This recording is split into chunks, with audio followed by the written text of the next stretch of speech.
It's the Freddie Roman episode on the Paul Leslie Hour, featuring an exclusive interview with comedy legend Freddie Roman. But first, Freddie Roman Live. This is such a strange world, my friends. It really is. So many weird things happen. For example, 8 weeks ago, I flew home from LA to New York on the all-night flight. And I got to my little town of New City, New York at 6 o'clock in the morning. I didn't have a key. I knocked on the door. My wife said, "Who is it?" I said, "It's your husband. I'm home." She said, "I won't open this door till you tell me something that only my husband would know."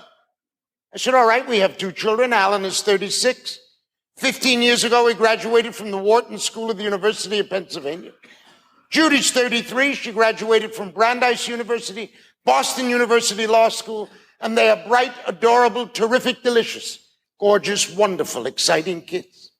She said, "The whole neighborhood knows that." I said, "We have a little dog named Peppy, 18 years old, just qualified for Meals on Wheels." She said, "The whole neighborhood knows that."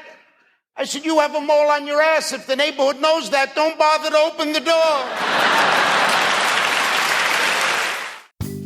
The Paul Leslie Hour, helping people tell their stories. And now, your host, Paul Leslie. Hey, it's me. Thank you for joining us here on the Paul Leslie Hour. We are joined by one of the most iconic, well-loved stand-up comedians of all time. He has created and starred in the stage show Catskills on Broadway. Freddie Roman has appeared in films and on television countless times. A veteran and legend in comedy, not to mention too many comedic appearances to count. Freddie Roman, thanks so much for joining us. I'm delighted. Pleasure. So tell us, Freddie, where are you in the world right now? I'm in a lovely little town called Boynton Beach, Florida. My wife and I have moved down here about 4 months ago, and we're loving it. And Boynton Beach, that's on the east coast of Florida, correct? That is correct, on the East Coast between Boca Raton and West Palm Beach. Ah, nice area. Mm-hmm. Well, I think most stories have a beginning, so tell us, where does the Freddie Roman story start? Well, it started, my uncle had a little Catskill hotel, a lovely little resort called the Crystal Spring Hotel. And I was 14, 15. At the age of 16, I asked him if I could be the MC for the evening activities. And he knew he didn't have to pay me, so he said, "Why not?" And bingo, I became the MC, and I went on from there. Now, was there any kind of nervousness the first time you took the stage? Yeah, absolutely. No question about it. And many times after that as well, until I became confident and competent. Would you say that the confidence and the competence, that just came with practice? Yes. Would you say that there were certain comedians who influenced you? Yeah, no question about it. I loved Buddy Hackett. I loved Alan King, Jan Murray. And my neighbor at the time in New City, New York, was a fellow named Myron Cohen. And he was one of the great storytellers of all time.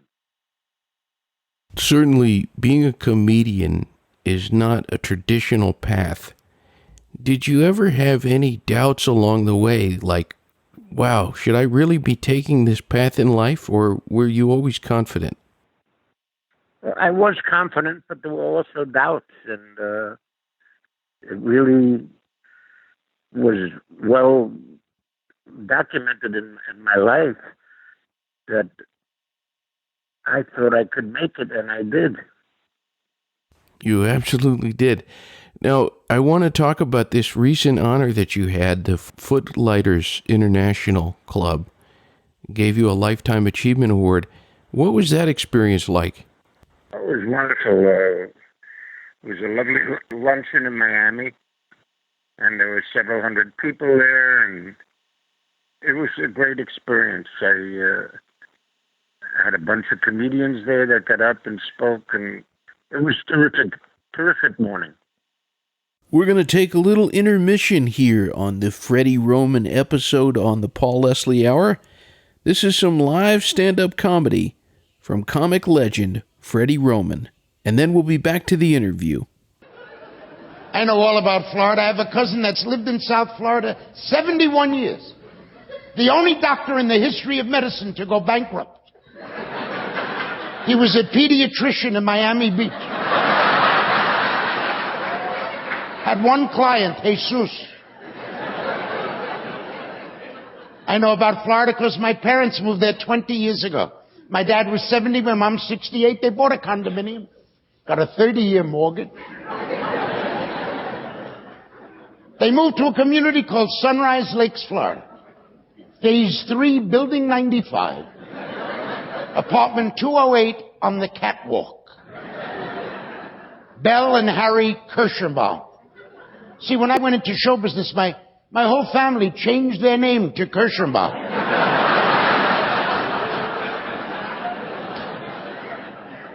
My folks were there 2 weeks. I called my dad. I said, how do you like retirement? He said, I love it. Why didn't you tell me to do it before? 2 weeks later, I called. He said, get me the hell out of here.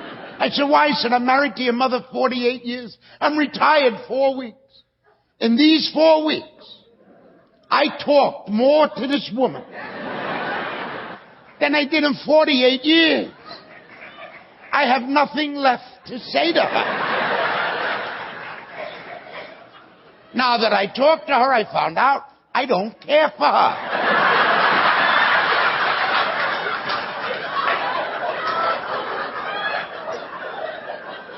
Oh, they fight. Oh, retired people fight. And fighting is good for them. It kills a couple hours. And why do they fight? They're not busy. If my mother didn't change banks, she would have nothing to do. She would kill for an eighth of a tenth of 1%. And my father, a businessman all his life, never went to a meeting. He hated meetings. He bought a condominium. He goes to a meeting every half hour. I said, why, Dad? He said, they have Danish. The most important meeting of the year at any condominium complex anywhere south of Jacksonville. Thousands of people fly in November 1st for this meeting. Should we allow the grandchildren to swim Christmas week? And they voted yes between midnight and 7 a.m. Because every Christmas the state of Florida is invaded by the grandchildren, the Jewish locusts. And now we're back here with the Freddie Roman interview on the Paul Leslie Hour.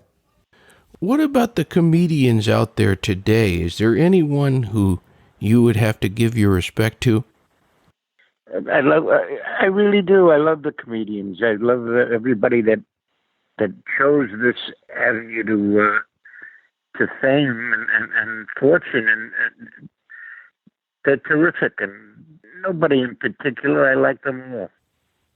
What do you think of Pat Cooper? Well, Pat is, of course, now he's retired, but he was a trailblazer. He would go on with Howard Stern and berate anybody and anything, and he did it with a good sense of humor.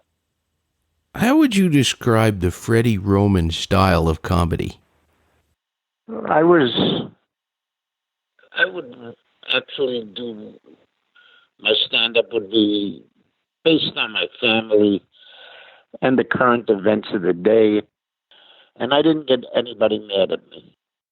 What made you decide to do that? Because, there's so many comedians that they take an opposite technique, and, like Rickles, his whole thing was insulting everybody. What made you decide to do something different? Well, I just wanted to be a little different, and it worked out great for me. I mean, Rickles was the only one that could do what he did, and he had the guts to stick with that. Can you imagine starting out in small clubs where nobody knew who you were, and you're picking on all the people at ringside, My God, that takes an awful lot of guts. Yeah, no kidding. So when you would come up with comedic routines, what was the process? Were you writing these down on paper? How did you write a bit? Well, basically, it would come out of. I never wrote it down, but it would come out of an idea, a thought, and it just blossomed from there. And what about rehearsal? Would you, before you would unveil a bit, would you rehearse it, or how would you do that? Very hard to rehearse it. You had to go out and try it, and if it died, you had other material that was tried and true that you could save yourself with. But it was tough to rehearse a comedy bit. Now, would there ever be times when you would be on stage, you would be performing in a certain way, and you would have to adapt to the audience? You would change your direction. Yeah, it all depended on where you were working and who you were working to, and you went on from there. Thank you for joining us on the Freddie Roman episode of the Paul Leslie Hour. Before the conclusion of the interview, we have more stand-up comedy from comedic legend Freddie Roman. So this 92-year-old man marries a 31-year-old woman. For their wedding, they have a beautiful wedding, and on their honeymoon, they go to Venice, Italy. The Cipriani Hotel, 2-bedroom suite. He says, darling, I'm over 90 years old. You're a young woman. It's been a long day for me. I'm going to bed. I'll see you in the morning. She said, good night. There he goes. Hour later, he knocks on her door. Can I come in? Yes, you're my husband. They proceed to make magnificent, passionate love. She's thrilled. He says, good night, dear. I'll see you in the morning. An hour later, he knocks on her door. Can I come in? Of course. She's stunned. He performs like a stallion. Good night, I'll see you in the morning. 3:00 in the morning, he knocks on her door. Can I come in? Yes, you can, but you must explain to me you're over 90 years old, and you've already made love to me twice. He said, I was here twice before.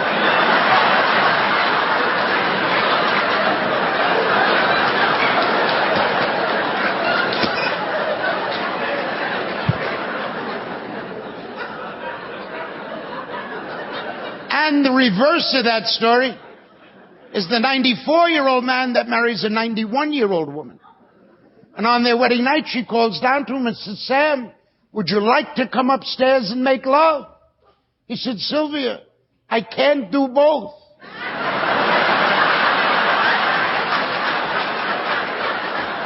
That's the true version of that story. I promise you that.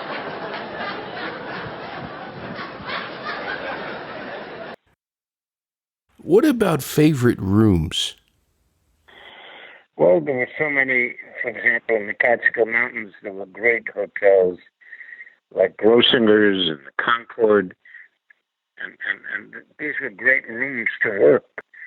And then, of course, as time went on and I got to Las Vegas, I was at Caesar's Palace 12 weeks a year for many years, and that worked out great. How would you say that Las Vegas has changed through the years? Well, it's certainly not what it was when I started out. It's become a very family-oriented town, and it isn't what it was. Tell us about the comedians that you've been able to meet through the years. Who stands out in your mind? Well, I became very friendly with Don Rickles, and I always loved his time with Bob Newhart, and I would, be in their presence several times, and it was hilarious. And Alan King was a favorite of mine to be with at the Friars Club. People of that nature. I'm actually hoping you can tell us a little bit about the Friars Club, in particular, Larry King. What is he like to be around? I was the president of the Friars Club for 18 years. And then I left of my own volition, and Larry King became the president. And we got along famously, and we've still chat a little bit. I don't know what's happening with the club right now. They're having problems, but Larry is a terrific guy. He's a heck of a broadcaster, and he's had a great career. I've heard that he is funny. Is that true? Not overly. What is the best thing about being Freddie Roman? The best thing was the fact that I made a terrific living doing what I love and raising a terrific family, and I have no complaints about any of it. I always like to end my interviews. I give the guest the stage. What would you say to anyone who's tuned in? Well, I hope they enjoyed a little bit of what I've said, and continue to listen to you because you know what you're doing, and that makes it even easier for the guest. Well, Freddie, you're very kind. I appreciate that. My pleasure. All right, sir. Well, thanks so much for spending time with us. I thank you for having me, and may you continue to do well. Same to you. Special thanks to Errol Dante, and of course, our special guest, Freddie Roman. For more information on Freddie Roman, you can email headlineacts@gmail.com or visit headlineentertainment.us. To get in touch with me, visit thepaulleslie.com. If you'd like to support the Paul Leslie Hour, go to patreon.com/The Paul Leslie Hour. We're going to send you on your way with more comedic gold from Freddie Roman. Until next time. For the last 30 years, I've lived in a wonderful little community called New City, New York, up in Rockland County. We have some neighbors. I just sold my house up there. I just decided I didn't want to have a driveway anymore. I didn't want to hear paint the shingles. I didn't want to hear anything like that. So we sold, and we just bought a beautiful co-op in Fort Lee, New Jersey. And I must tell you, it's fascinating to me because we looked in Manhattan. I said, maybe we'll come look at Manhattan. And I saw apartments for $2 million, $3 million, $4 million. And they all looked out on New Jersey.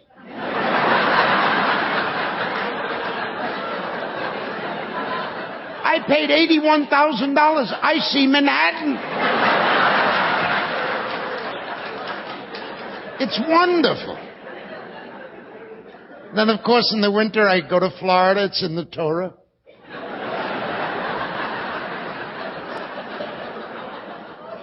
Florida fascinates me. Every winter I go down there, I see more and more empty strip shopping malls.